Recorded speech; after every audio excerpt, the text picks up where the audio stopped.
Today I wanted to just talk about how binary things come into the architectural practice in certain ways. And starting with just binary decisions, which are so common today because of our world of digital ones and zeros. We constantly make binary decisions. You could make one right now, whether to go eat a coffee or to stay in this talk. But binary decisions are really a fact of life. They say it comes from our primitive brain, where we really are trying to decide whether how to protect ourselves. But really, it's not the binary decision-making process. That's pretty much a fact. But it's really the binary thinking that is the problem today. We see binary decision making leading to a sense of binary thinking today. This sense of oppositional categories, trying to put people into boxes. And this, I think, is underlying the whole idea of the polarization that we see throughout the world, and pretty much setting up a very simplistic way of making decisions.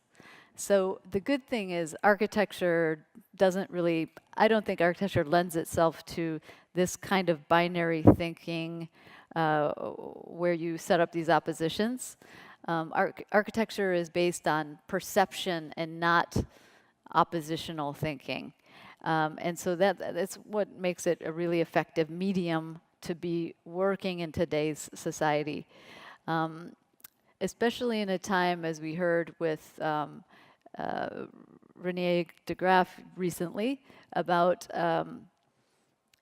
Piketty's work on inequity and also with climate change. We really, these binary oppositions are not very helpful.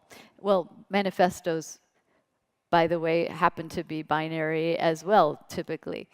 So what we need is a more nuanced way of dealing with projects and dealing with the world. And so with our practice, we've been confronting places, cities, and building types that really can benefit from a more multifaceted and nuanced approach. One place where we're working currently is in Memphis. And you might know Memphis because it's a place where Dr. Martin Luther King was assassinated. It's in the South. It's along the Mississippi River. And Memphis is a place that really was defined by the Mississippi River. It's there because of this transportation network of the river. But over time, and so today the river is as roaring and as wide and big as anywhere. But the city in the past had used it purely for transportation and as a working waterfront, and really the city turned its back on this river in the past. So really our project, we were asked to think about how we could reconnect Memphis, the city, to the river. And to think about that, it's really to think about the many different ways that these two entities connect and blend together, not just their oppositional relationship. At the same time we started this project, there was also something interesting going on in Memphis to do with the past. And that was that during the 1960s, several Civil War monuments were erected. So these were not ancient monuments that were put up in the last century. And there was a movement started to take these monuments down. Called Take 'em Down movement. And it was really started by this woman, Tammy Sawyer, who's in the slide here. And she motivated and rallied people around this idea. And the city of Memphis itself also supported the idea of taking these statues down. They were just a kind of very painful for many people to see. And it was just time for them to go. So the question for our project really became, how can communities remake public spaces with complex histories? And this is a nuanced question, and it's not about binary thinking at all. In fact, binary thinking does not lend itself to conflict resolution. And the complex history in Memphis really has to do with its role in the slave trade and the fact that there were enslaved people working in Memphis. And many of them worked in industries like the cotton industry that used the waterfront itself. And so as we began to consider the waterfront in Memphis, we started to think about the many different parts of it, the many different histories. One of the places was a cobblestone landing shown here. And you can see that this is a place, the Mississippi River actually rises and falls about 50 feet in height. And it is, it rises up on this cobblestone landing and down, and that's where the trade was all taking place. And so today, this cobblestone landing is largely forgotten by many Memphians, but it's a pretty hostile place, very hot. But it does have this kind of it's one of the oldest places in Memphis. And we wondered to ourselves, how could this place be revived or reclaimed, or what should we think about this place? It's about 600 meters long. It's a gigantic stretch along, right adjacent to the downtown in Memphis. And it's made of all of these different types of geology as well, the different stones coming from far to the north, brought down on boats and unloaded and built into this gigantic landing.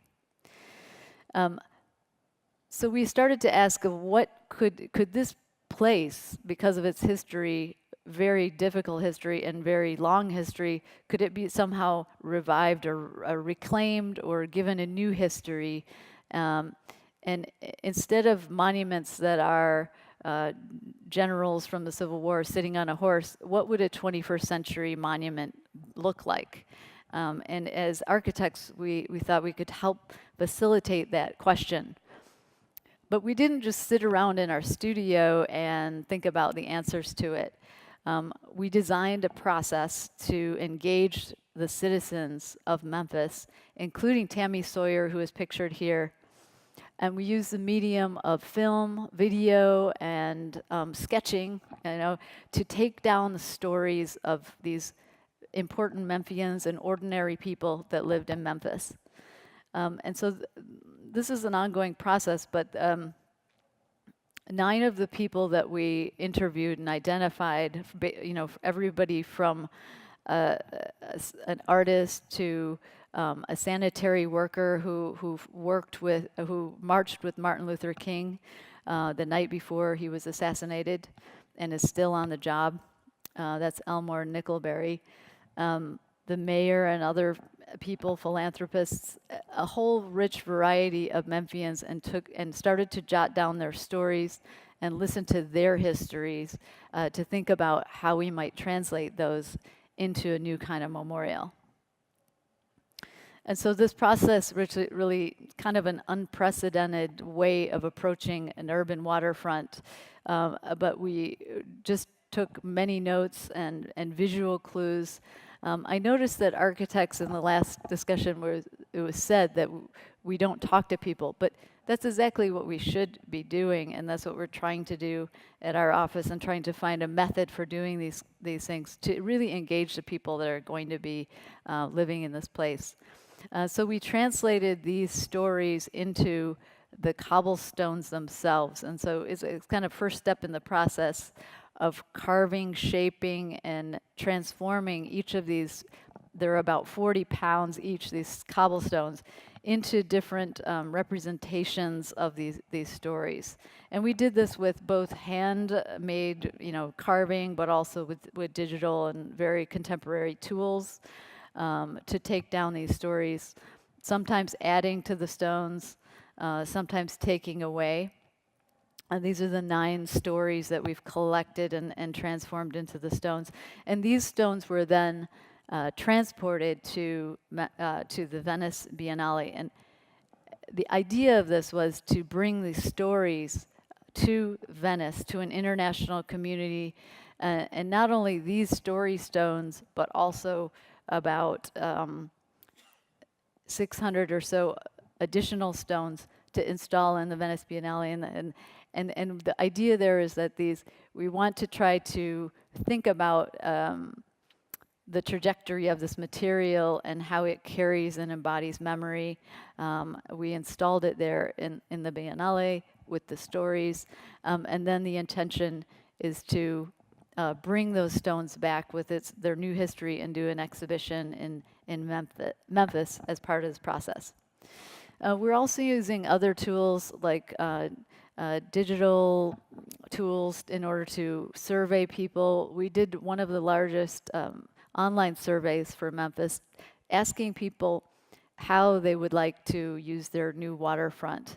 And we got a lot of responses, about 4,000 responses to this in the way that we put it out there. And from very different areas, people that had been there and lived there in the past. And now we're embarking on a process of this inclusive design process. And I think architects may be sometimes scared of this because it seems that someone else other than ourselves are dictating, what gets built. But really, it's just another tool that we can all use, and it's a very helpful one. It doesn't mean it's any less creative. And so as we move this project forward, we will be engaging with these communities and continue that engagement until the final project is complete. I think instead of thinking of oppositional relationships between things, we've always been thinking about creating relationships. So that architecture is about setting up relationships between each other and with our environment. And we put this into practice in our own office where we bought a building.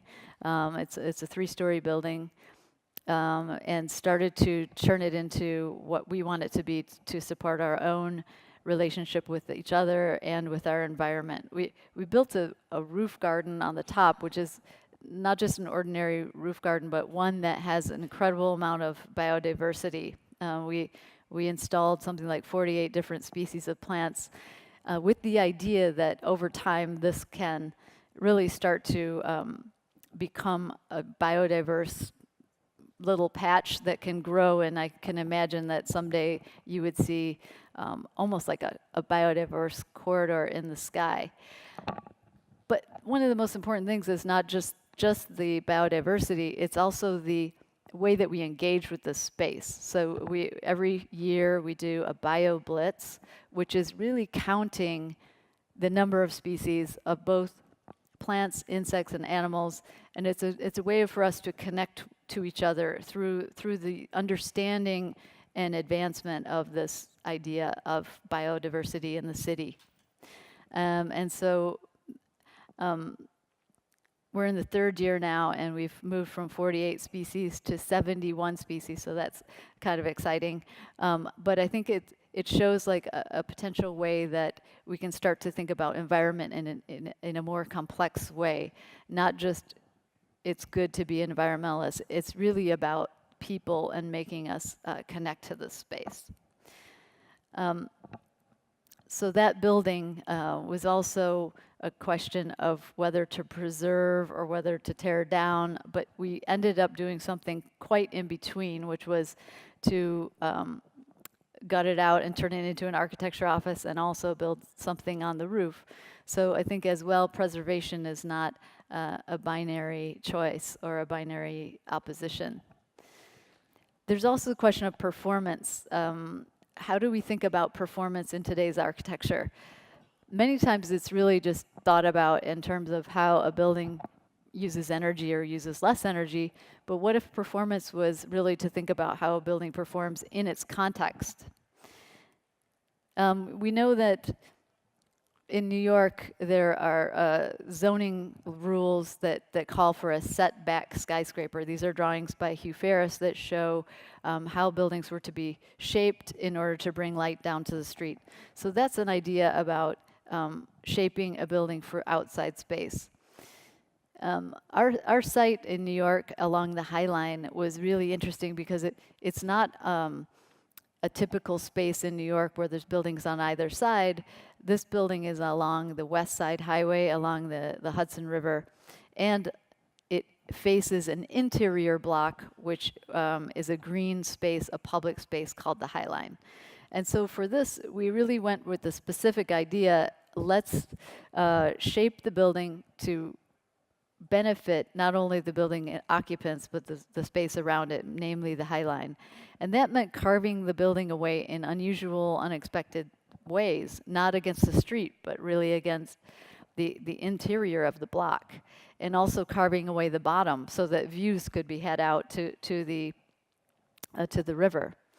And so the resulting building is really shaped by these solar angles, the angles that end up bringing about 600 more hours of daylight to the gardens on the High Line. And so the building is really deferring to that space beyond. And this is what those carves would look like. And so we treated those as special places on the outside of the building, but on the inside of the building, they also give a quality. And we're really excited that this project is taking shape. You can see it there on axis with the High Line, and is also influencing the future zoning of sites around the High Line itself. So as you can see, the cladding is going on, and you can start to see how this building is completely set back from the space of the High Line in order to afford those light and views for the public that is using it. And at the end, it's a benefit for both. As the taller building brings a financial benefit, it's also doing something for the public space. I think technology is another place where we can think about more nuanced thinking, more multifaceted thinking. Architecture in manifestos that describe like the future, we think of new technology as a goal, at least in the avant-garde. But I think there's nothing wrong with mixing new technology with things that are potentially like old technology or things that are still valuable. We were asked to design this small building for the Kalamazoo College, and it's called the Center for Social Justice Leadership. We didn't really know what a Center for Social Justice Leadership would be. There's not really many precedents for something like that. And so for the very program, we looked to older buildings, community halls, and places where people would meet each other. And architecture, you know, sets up behaviors that you can see evidenced in the buildings. For example, the building on the upper right is a house for meetings for elders in Mali. And they built the roof really low so that the elders, when they meet, they can discuss ideas and they can disagree, but no one can really get out of hand and stand up, otherwise you would bump your head. And so it's an example of using architecture to set up really positive behaviors, but looking also as an architect at things that are older sometimes for inspiration. And so for our building, we put this hearth right in the center of the building so people could have these conversations. And it really is a building that is for lectures, but it's also for classes. It's completely flexible for different kinds of meeting. It also has little offices for faculty and staff and seminar rooms, and a big space that opens up to the environment to connect it that way. When it came to building the structure, we wanted to relate to the campus around it, which was mostly made of masonry brick buildings, but also connect to these different contexts. So there's a residential area, the Grove, and the campus itself. And with the materiality, we thought of using something renewable. We looked at white cedar, which was it's a sustainably harvested wood grown in the Michigan area, very resistant to rotting and bugs. And at the same time we were thinking of this material, we kind of stumbled upon an old barn that was built in a very interesting way using cordwood masonry, so wood used as masonry. And we thought, what if we could revive something like that? It would be such a great technique for now. And it also kind of embodies this idea of community building. And so we essentially learned how to do it ourselves, do-it-yourself architecture, but taught by some very experienced craftspeople. To build a wall with like a contemporary masonry wall, you would have the masonry, which is wood in this case, airspace, and then another insulated layer to produce a very positive building for the environment. And when you think about it, the trees are already absorbing all this carbon as they're growing up, and so you're sequestering the carbon in the walls of the building and creating a community experience in terms of this sharing of the construction, something very easy to do. The result, though, is a fantastically beautiful tapestry-like building that is weathering with time and really gives a sense of scale to the human interaction.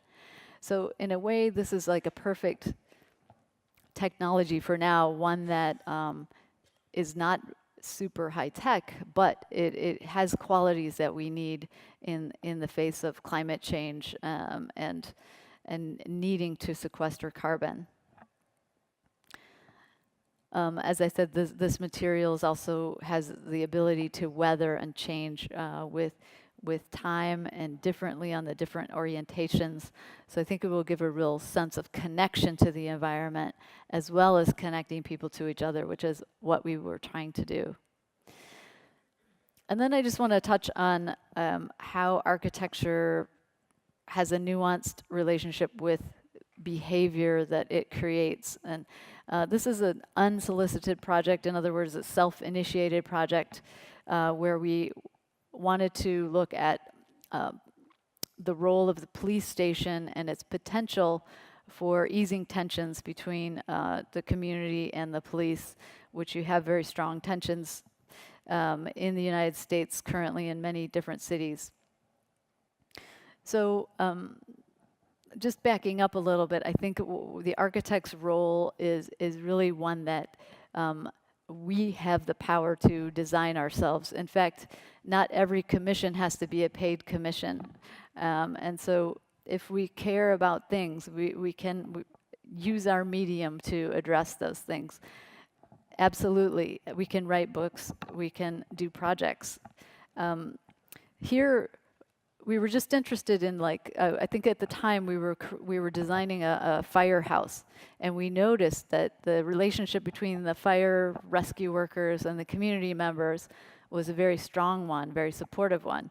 So why is it such that the police have such a difficult relationship with the community that surrounds them?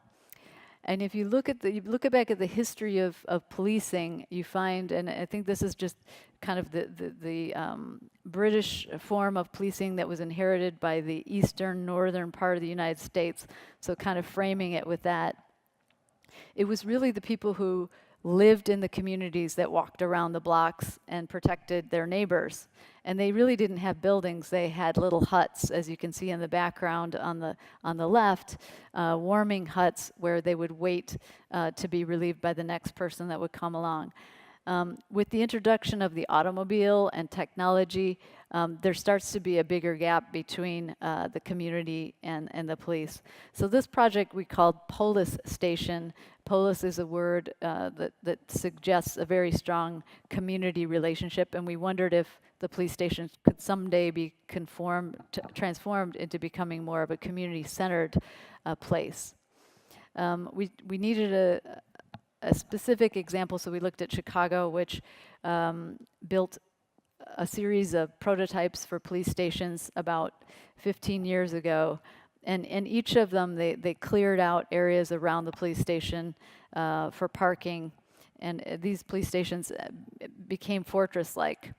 And you can see in this aerial image, the whole entire blue area is parking lots with a police station in the middle.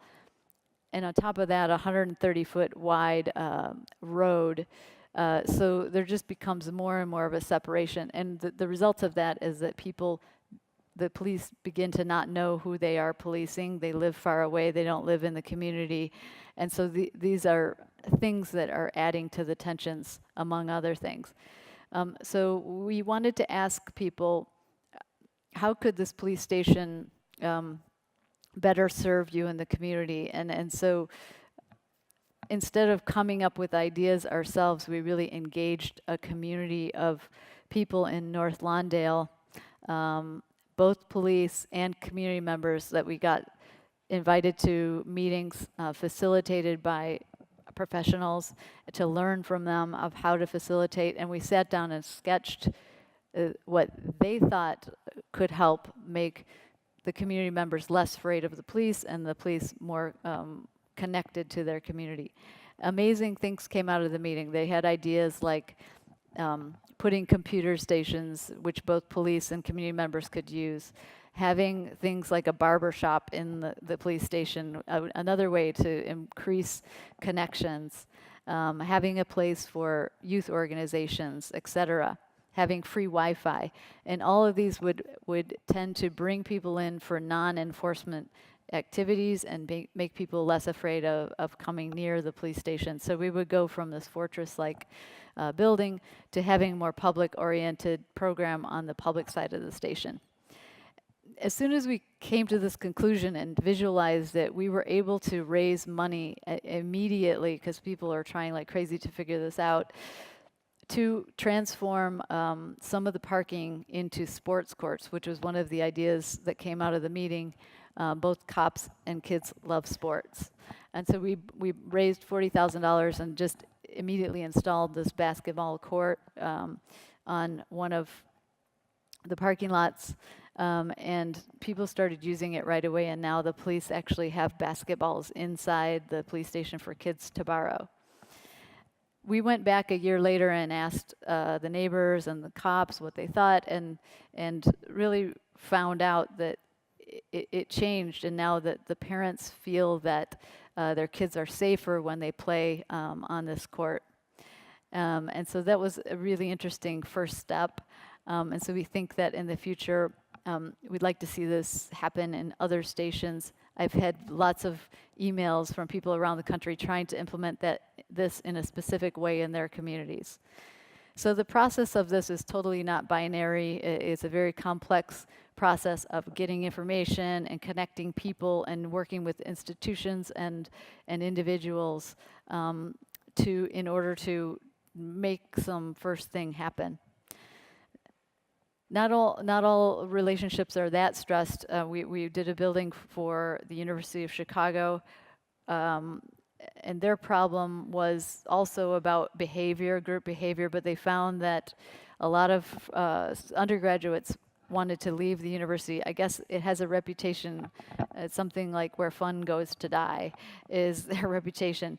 So here we designed 800 residences for students, connecting to this older campus architecture, but really looking at how you could create relationships during this time when you're in school. So the purple areas there are house hubs, where every 100 student has a place where they can connect with their house, their group, and really start to develop stronger relationships while they are in school. So in this picture, you can kind of see the lit areas in the middle are the different house hubs throughout the residence hall. And so finally, the last thing about identity I wanted to talk about is just like the identity of what we have in the past perceived as a split between nature and urban. What we want to do now is really blend those two things together and to try to find better, stronger connections and deeper understanding of nature, and not think of it only in the picturesque sense. This image was taken in 1909 at Cafe Bauer, which was a cafe built along an artificially man-made pond, where the idea about nature was really one of picturesque reflection, strolling, those kind of things for the city. Over time, this pond became somewhat degraded without much maintenance, and we were asked to come and try to build a special pavilion here that would make it attractive again. We realized that the pond was it was really more of a place than just a pavilion, and so our work was designing a team that could restore the health of this pond, make it much deeper and functioning, and turn it into really almost like an urban ecosystem. And so now this project has been done for a number of years, and it's been the basis of a new institute called the Urban Wildlife Institute, because after we improved the condition of the pond in many ways, it started to attract animals. So it's almost like a zoo that has no cages, where animals are coming to display themselves. And the Urban Wildlife Institute here is one that is measuring the success and the failures of animals in the city, including collecting a lot of data about all kinds of species, from turtles to many different types of birds. And you see this increase in urban biodiversity happening year by year, and people connecting to it in interesting ways. Some of it is invisible, like these are night cam pictures of the different rather large animals that are visiting the site. And so the whole thing was really not about the pavilion, but about changing the pond. Of course, you need architecture to make something attractive as well for people, and we built this beautiful pavilion that is made of bent wood lamellas. I think the last point is just that this is a place that people can interpret as they want. It was built for a place where kids could have classes, but it's been used in many different ways, including for performance. People took it over, like in the first week, for yoga. But as a kind of evidence that architecture sets up relationships, I think the best evidence is really that it's become the #1 spot for people to get engaged and married, especially architects who love to get married under this. And so it's a frame for human life as well as animal life, and is used in ways that we would have never expected. So thank you very much.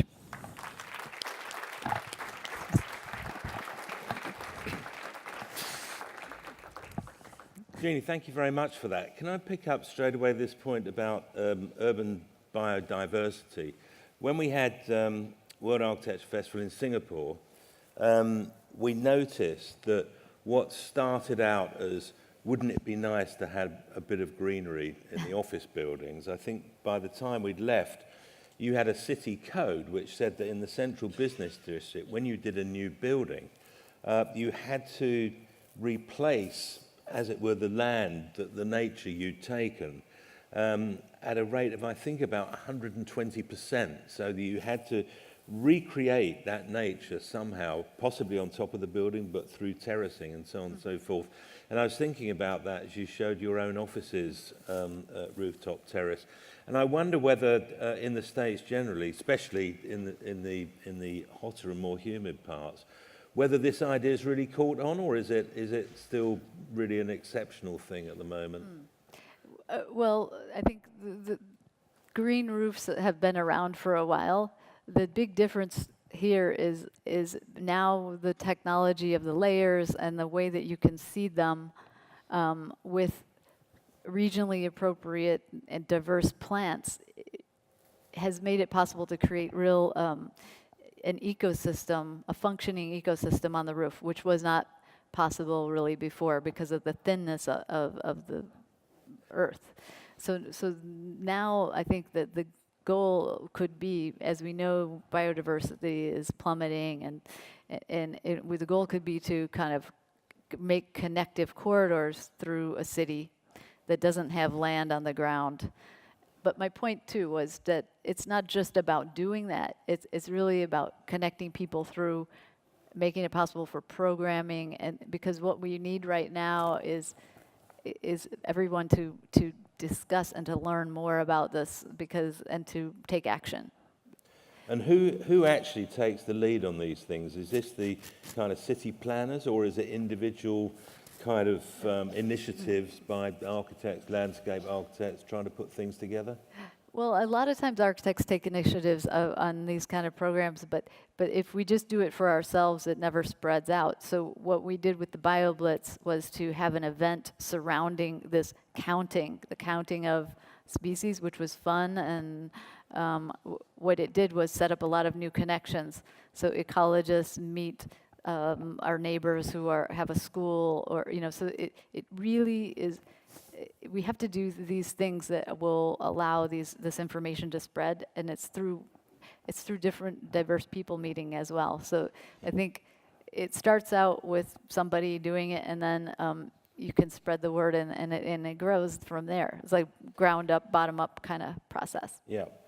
I suppose the Memphis project, I mean, anything involving the Mississippi is a heroic task to start with. I wonder to what extent this notion is taking root of, instead of in a kind of engineering way, seeing water as a threat when there's too much of it, a sort of more architectural approach of, well, why don't we embrace it and do something useful with it, rather than, as it were, creating fortress structures to keep it out.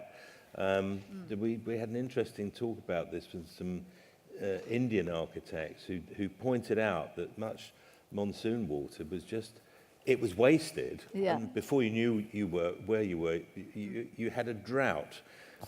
I mean, Yeah. And with the Mississippi, it's a little different because it's just, it moves up and down, like I said, 50 feet, or, like within a few weeks it can do that. And it's not just based on the conditions of drought there or rising tides. It's a freshwater system.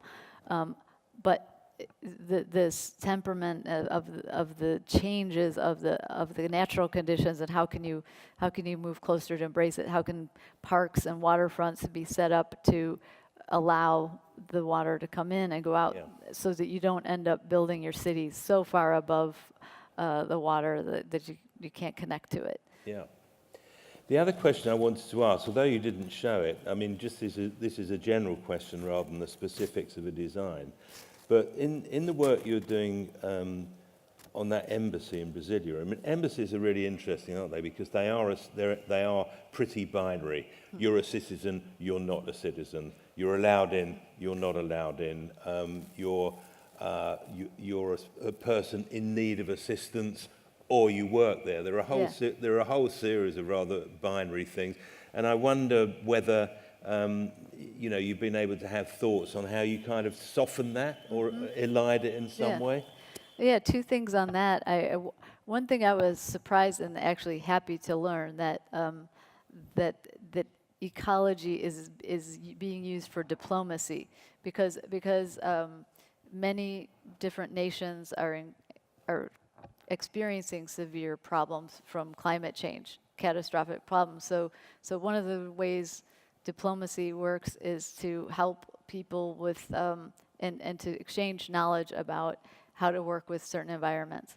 So one of the things there that we are implementing is for the first time, this is just about the landscape typology in Brasilia, has always been this desire to recreate the jungles of Brazil. That's the kind of iconic landscape.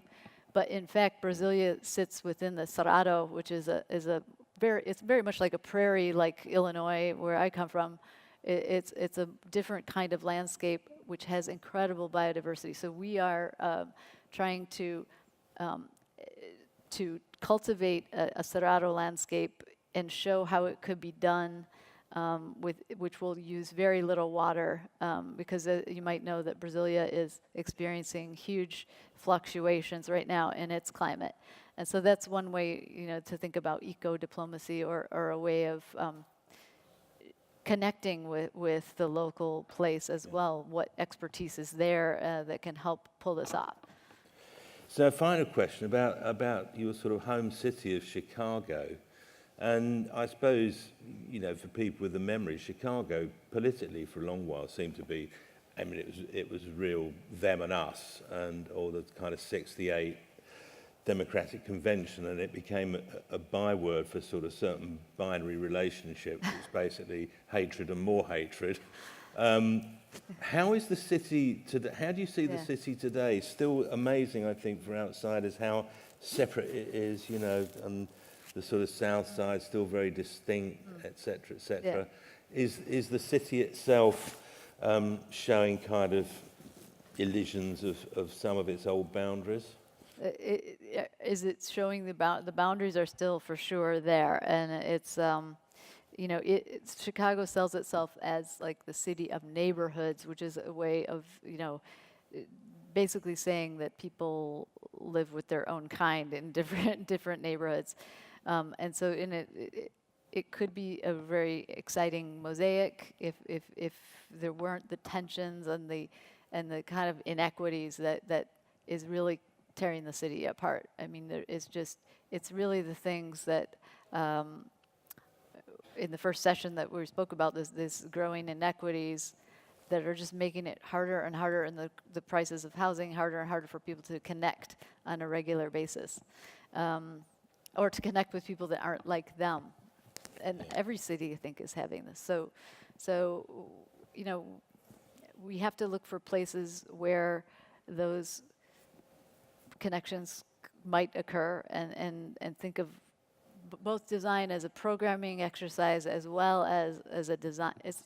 We have to design a new process in order to engage with people. Otherwise, as Rainier was saying, it will just be that architects only work for the rich, and that's not.